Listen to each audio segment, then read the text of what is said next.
Listen closely, my friends. There are people in this world who walk through chaos, and somehow nothing touches them. They get disrespected, but they don't react. They face pressure, but they don't break. They lose things, but they don't lose themselves. And when you look at them closely, you realize something strange. It's not that life is easier for them, it's that they've trained their mind in a way most people never will. Right now, you think your biggest problem is stress, people, overthinking, emotions. But what if I told you your real problem is that your mind is untrained? And because of that, anyone, anything, any situation can control you. Think about it. One message can ruin your mood. One insult can destroy your confidence. One bad day can break your momentum. That means you are not in control. And in a world like this, where people are easily triggered, easily distracted, easily manipulated, the person who controls their mind controls everything.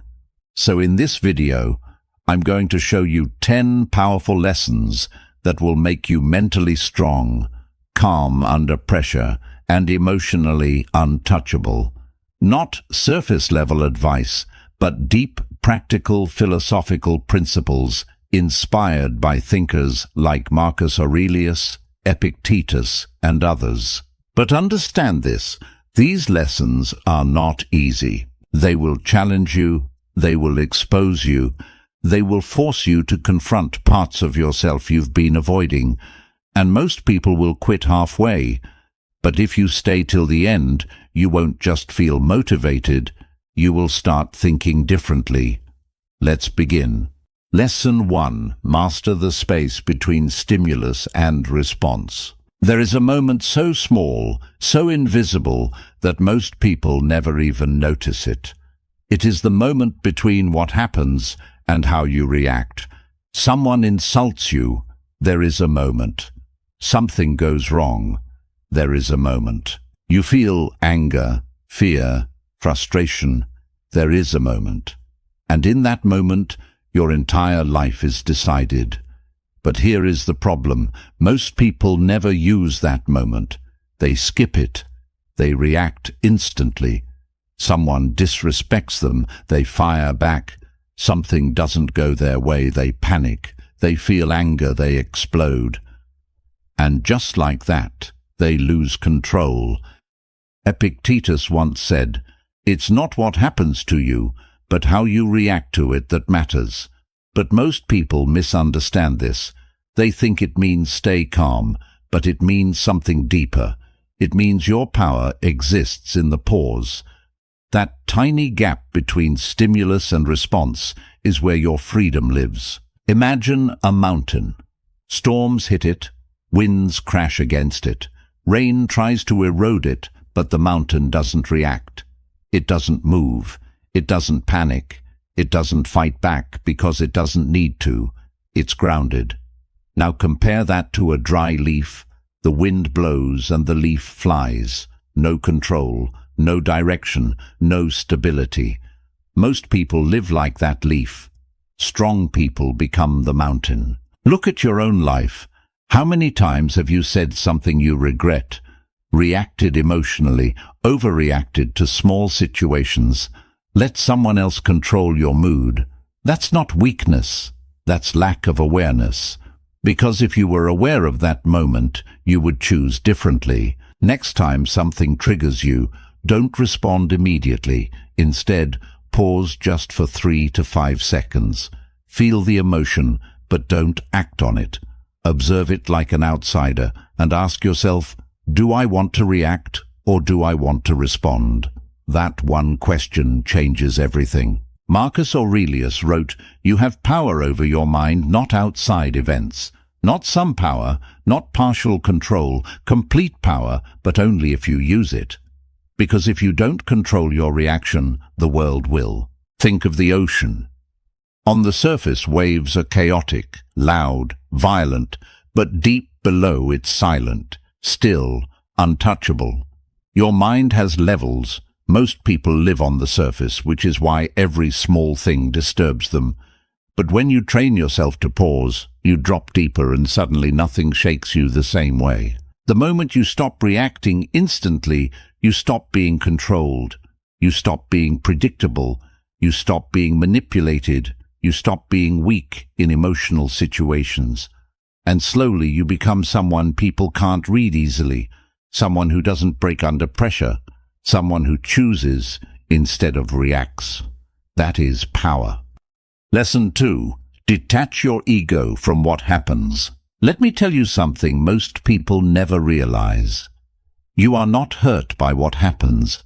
You are hurt by what you think it means. Read that again, because this one idea alone can free you from 80% of your emotional pain. Something happens. Someone ignores you. You fail at something. Someone disrespects you. And instantly your mind creates a story. They don't respect me. I'm not good enough. I always fail. Something is wrong with me. But here's the truth.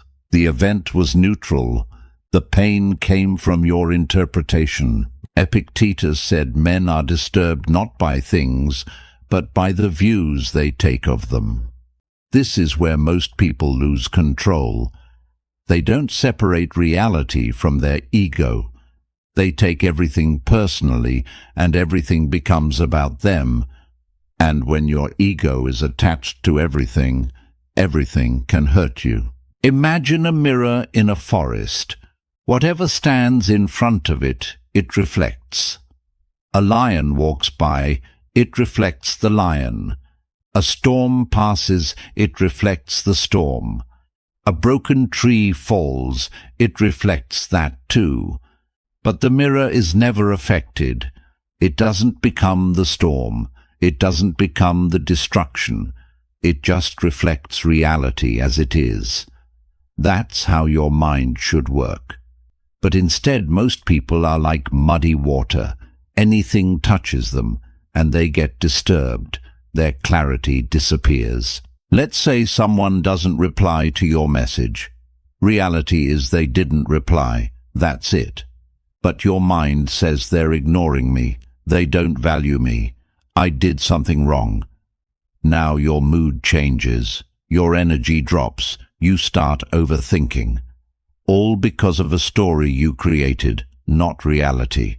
From now on, start separating two things: what actually happened and what you're telling yourself about it. Train your mind to say, this is what happened, and this is just my interpretation.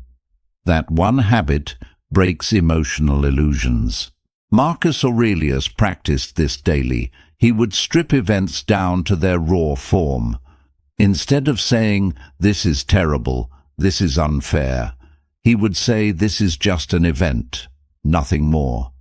Because when you remove emotional labeling, you remove unnecessary suffering. Think about the sky.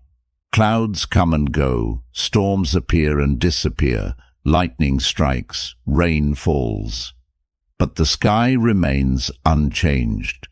Your thoughts, your emotions, your situations, they are clouds. But your awareness is the sky. And the moment you identify with the sky instead of the clouds, you become untouchable. When you detach your ego, something powerful happens. You stop taking things personally. You stop reacting emotionally. You stop being easily hurt. And suddenly people lose power over you because they can't control your interpretation anymore. The moment you stop making everything about yourself, you free yourself from unnecessary pain. You start seeing clearly, thinking clearly, living with control, and that's rare. Lesson 3. Protect your energy like it's your life. Let's get brutally honest. Your biggest problem is not lack of time, it's lack of controlled energy. You wake up motivated, but by the end of the day you feel drained, irritated, and mentally exhausted, and you think you just need rest. But that's not the real issue. You're leaking energy all day long and you don't even notice it. It's not the big problems that destroy you. It's the small, constant drains, pointless conversations, negative people, overthinking, scrolling, comparing, reacting to everything. Every time you engage with something unnecessary, you lose a piece of your mental power. Marcus Aurelius wrote, "The soul becomes dyed with the color of its thoughts," meaning whatever you expose your mind to, you become. If you surround yourself with chaos, you become chaotic. If you consume negativity, you become negative. And if you don't control your environment will control you. Imagine a clean river flowing through a forest, clear, calm, pure. Now imagine toxic waste slowly being dumped into it, not all at once, but little by little. At first nothing seems different, but over time the water becomes polluted. Life inside it starts dying. The flow becomes heavy and dirty. That's your mind. Every negative interaction and every useless distraction is pollution. And if you don't protect it, you slowly lose clarity. You talk to someone who constantly complains, and after 10 minutes you feel heavy. You scroll social media for 30 minutes, and now your focus is gone. You argue with someone over something small, and now your whole day feels off. These are not random effects. This is energy loss. Start asking yourself one question: is this worth my energy? Before replying, before engaging, before reacting, pause and evaluate. Because not everything deserves your attention, and attention is your most valuable resource. Epictetus taught you become what you give your attention to. So if you give your attention to nonsense, you slowly become part of it. But if you guard your attention, you build mental strength. Think of a tree in a harsh environment. If its roots are exposed to poison, it weakens. But if the roots are protected, even storms can't destroy it. Your attention is your root. Where you place it determines your strength. You can't be mentally strong if you're constantly surrounded by weakness. You can't stay calm if you keep feeding your mind chaos. You can't grow if your energy is being drained every day. Limit unnecessary conversations. Distance yourself from negative people. Reduce mindless scrolling. Stop reacting to everything. Spend time in silence. These are not small habits. These are energy shields. The moment you start protecting your energy, you stop feeling drained and start feeling powerful, because now your mind is no longer open to everything, it's controlled. And control is where strength begins. Lesson 4. Kill your expectations before they kill your peace. Let me ask you something. Why do you get frustrated? Why do you feel disappointed, angry, or irritated? It's not because life is hard. It's because life didn't go the way you expected. Read that again. The hidden cause of suffering is expectation. You expect people to respect you. You expect things to go your way.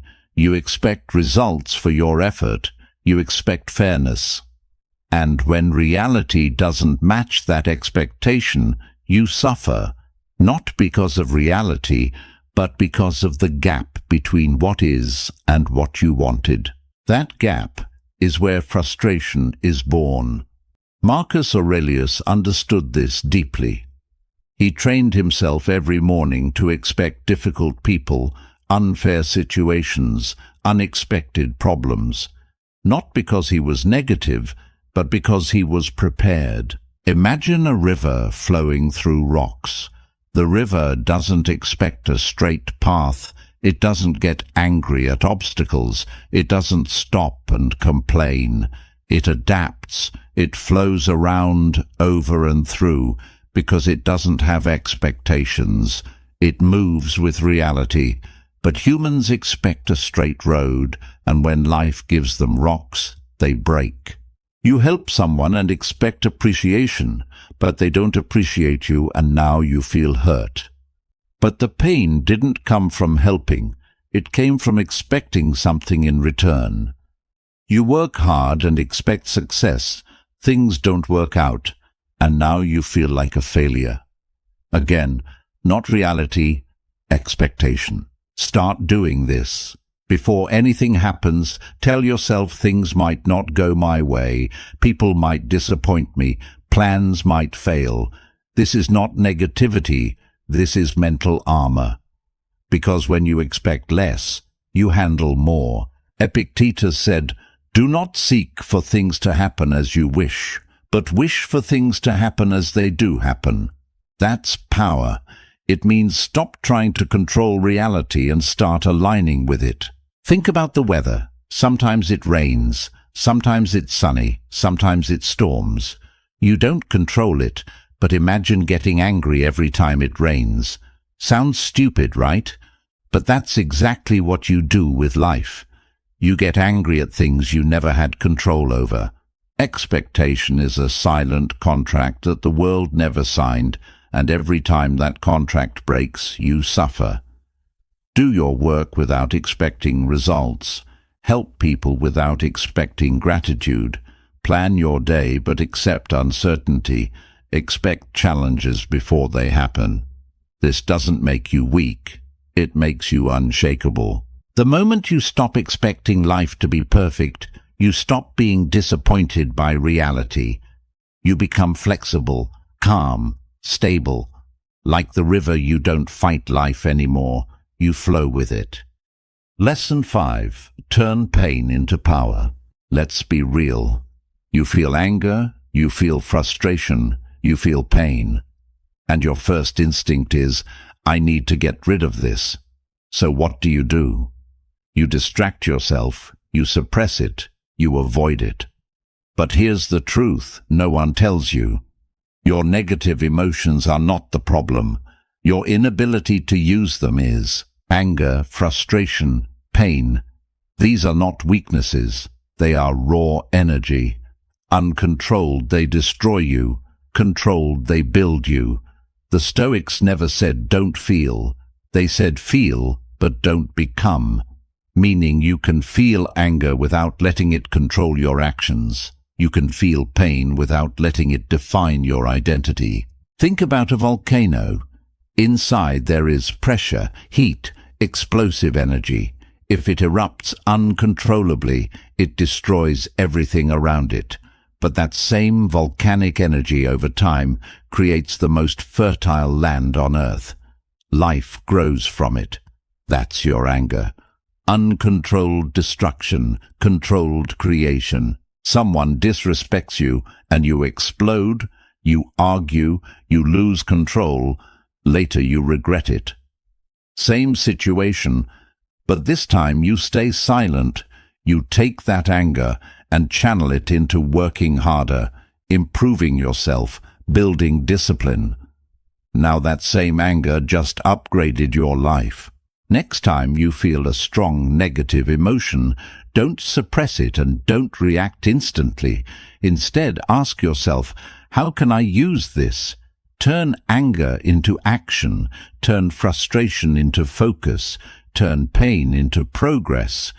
Marcus Aurelius believed obstacles are not in your way, they are the way. Meaning the very thing hurting you is the thing meant to build you.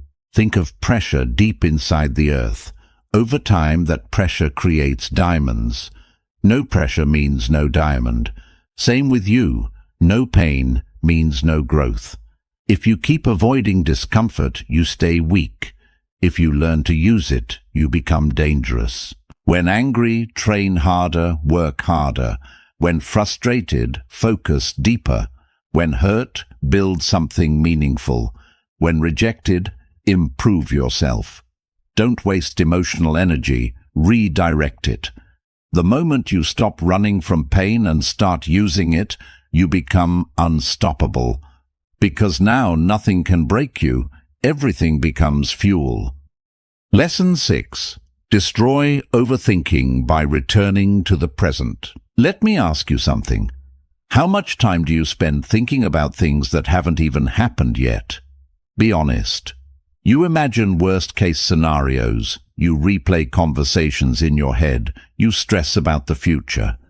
And slowly you start feeling anxious without anything actually happening. Overthinking is not thinking, it's uncontrolled imagination. You are creating problems that don't even exist. You are fighting battles that are not real, and your mind reacts as if they are real. That's the trap. What this does to you is simple but dangerous. Your body feels stress, your energy drops, your focus disappears, your peace is gone, all because of something that only exists in your mind. The Stoics understood this deeply. They knew anxiety comes from living in a future that doesn't exist. Marcus Aurelius would constantly bring himself back to one question: what is happening right now? Not tomorrow, not later, right now. Think about a deer in the wild. When there's danger, it reacts instantly and runs. But once the danger is gone, it goes back to grazing. It doesn't sit there thinking, what if the lion comes back? What if I die tomorrow? It returns to the present. That's why it stays calm. Humans do the opposite. We sit safely and still create fear. You have an important conversation tomorrow. Instead of preparing calmly, you start imagining, what if I mess up? What if they judge me? What if it goes wrong? Now your anxiety rises, your confidence drops, and by the time the moment comes, you are already mentally exhausted. Not because of reality, but because of imagination. From now on, when your mind starts overthinking, ask yourself, is this happening right now? If the answer is no, pull yourself back.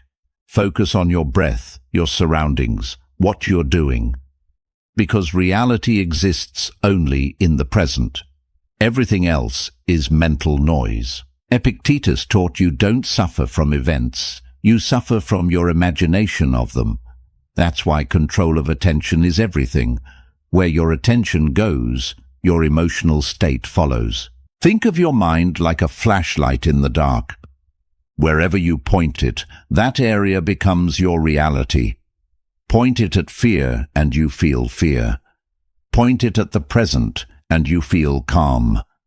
The darkness hasn't changed, only your focus has. Most of your anxiety is self-created, not by reality, but by your refusal to stay present.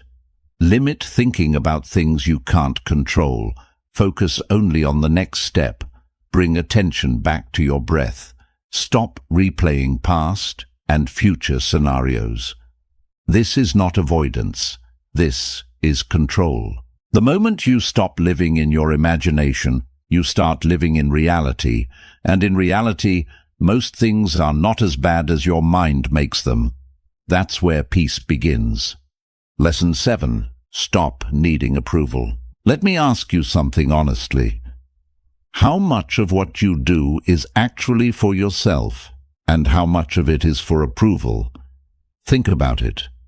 You post something and then keep checking who liked it. You do something good and wait for appreciation. You achieve something and want recognition. And when it doesn't come, you feel unseen, unappreciated, not enough. That means one thing: your self-worth is in someone else's hands. The moment you start depending on approval, you lose freedom, because now your mood depends on others, your confidence depends on others, your decisions depend on others. And slowly, you stop being yourself. You start performing, acting, adjusting, just to be liked. Marcus Aurelius wrote, "I am not made for what others think of me." Think about that. Most people live like this. If they like me, I'm valuable. If they criticize me, I'm worthless. That's emotional slavery. Look at the sun. It shines every day. It doesn't ask, do they like my light? Are they appreciating me today?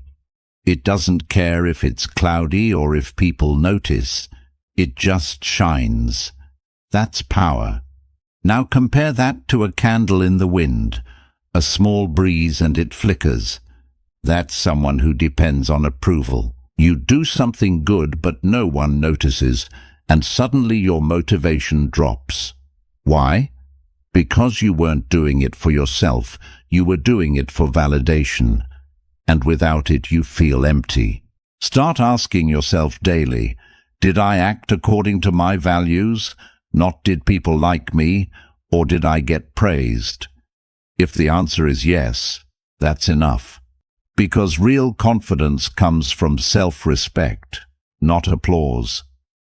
Epictetus taught, if you want to improve, be willing to be seen as foolish, meaning stop trying to look perfect, stop trying to impress everyone, because growth requires discomfort, and approval seeking kills growth. Think of a tree growing in the forest. It doesn't compare itself, it doesn't ask for validation, it doesn't stop growing because no one is watching. It grows because that's its nature. That's how you should live. If praise can make you feel powerful, criticism can destroy you, because both come from external control. So do things even when no one is watching. Stop checking for validation constantly. Accept that not everyone will like you. Focus on your standards, not others' opinions. Build a system where your opinion about yourself matters more than anyone else's. Because the moment you stop needing approval, you become free. Free from opinions, free from pressure, free from emotional dependence. And when you're free, you become dangerous in a world full of approval seekers. Lesson 8. Learn to sit with yourself. Let's be honest. When was the last time you sat alone with no phone, no music, no distraction, just you and your thoughts? Most people can't do it. The moment silence appears, they reach for something. A screen, a video, a conversation. Why? Because deep down they are uncomfortable with themselves. Silence is not the problem. What comes in silence is the problem. Your thoughts, your insecurities, your fears, your unresolved emotions, and instead of facing them, you escape. But here's the truth. What you avoid controls you. The Stoics didn't run from their mind, they trained it. They spent time in stillness, reflecting, observing, understanding. Because they knew if you can't sit with yourself, you can't control yourself. Imagine a lake. When the surface is disturbed, you can't see anything clearly. Everything is blurry and unstable. But when the water becomes still, it reflects everything perfectly, clear and undistorted. That's your mind. When you're constantly distracted, your thoughts are unclear and emotions unstable. But in stillness, clarity appears. You feel something off, stress, anxiety, confusion, and instead of understanding it, you distract yourself. You scroll, you watch, you talk, you escape. And temporarily it feels better, but later it comes back stronger because you never faced it. Start small. Every day sit in silence for 10 minutes, no phone, no music, no distractions. Just observe. Don't fight your thoughts. Don't judge them. Just watch like clouds passing in the sky. Marcus Aurelius used to write to himself daily, not for others, not for validation, but to understand his own mind. That's why he was calm, because he knew himself. And when you know yourself, nothing surprises you. Think of the night sky. During the day you can't see the stars because of too much light and noise, but at night in silence the stars appear. They were always there, you just couldn't see them.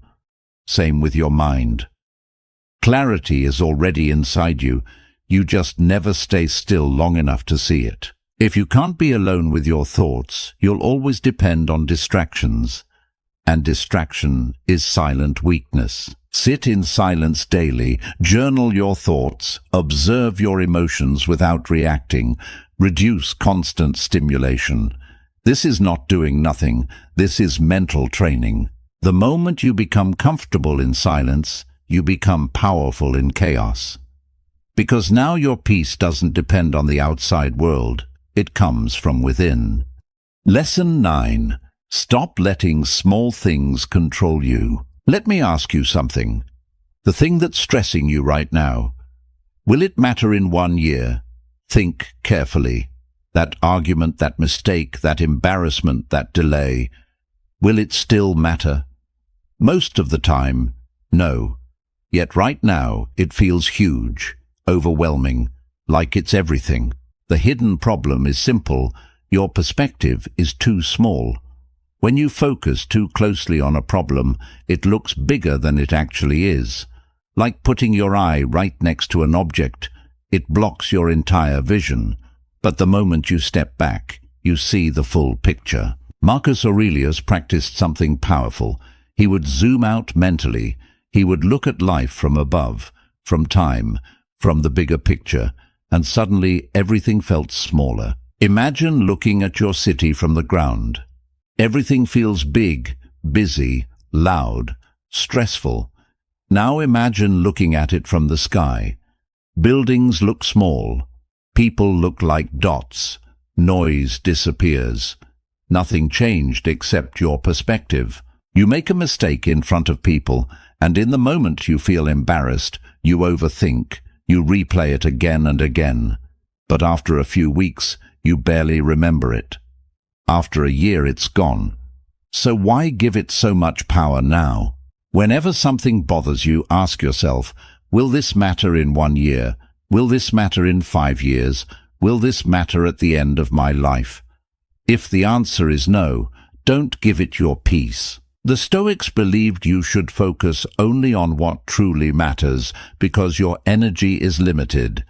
If you waste it on small things, you won't have enough for important things. Think about the universe, galaxies, stars, endless space. Now think about your problem. Where does it stand?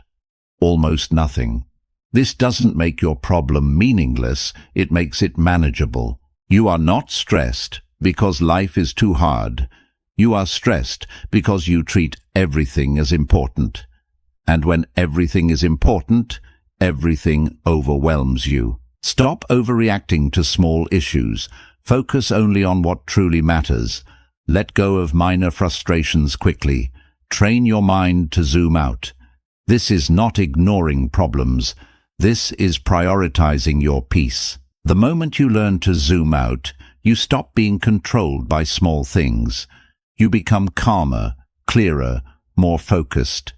Because now you see life as it is, not as your emotions exaggerate it. Lesson 10. Become the observer, not the reactor. After everything you've learned, there is one final shift that changes everything. It's this. You are not your thoughts. You are not your emotions. You are the one who observes them. Right now, thoughts come into your mind. Emotions rise inside you. Anger, fear, doubt, excitement. And most people identify with them. They say, I am angry. I am anxious. I am sad. But that's not true. You are not anger. You are not anxiety. You are not sadness. You are the one noticing them. Because the moment you identify with emotions, you lose control. But the moment you observe them, you create distance. And in that distance, you gain power. Imagine sitting on the side of a road watching cars pass by. Each car is a thought. Each car is an emotion. Some are fast. Some are loud. Some are disturbing. But you don't jump in every car. You just watch. That's what your mind should do. But most people jump into every thought and every emotion and get carried away. You feel anger, and instead of observing it, you become it. You react. You speak. You regret. Same with anxiety. Same with sadness. But imagine this. You feel anger, and you say anger is present, not I am angry. Now there's space. Now there's control. From now on, start labeling your emotions like this. Fear is here. Anger is rising. Stress is present. This creates separation, and separation creates awareness. This idea exists across philosophies like Stoicism, Buddhism, and modern psychology. They all point to the same truth. Awareness is freedom. When you are aware, you are not controlled. Think of the sky again. Clouds come and go, storms pass, but the sky never changes. Your thoughts are clouds, your emotions are storms, but your awareness is the sky, and the sky is always untouched. If you keep identifying with every emotion, you will always feel unstable, but if you observe them, you become steady. Label emotions instead of becoming them. Observe thoughts without reacting. Create space before action. Practice awareness daily. This is not suppression, this is mastery. Listen carefully. You started this as someone reacting to life. Now you have the tools to control it. These 10 lessons are not information, they are transformation, but only if you apply them. Because knowledge without action changes nothing. So now the choice is yours. Go back to your old patterns or step into control. Because once you see this clearly, you can't unsee it. And once you start practicing, you don't go back. You become calmer, stronger, unshakable, and slowly you become the person that chaos cannot touch. Stay disciplined, stay aware, stay in control.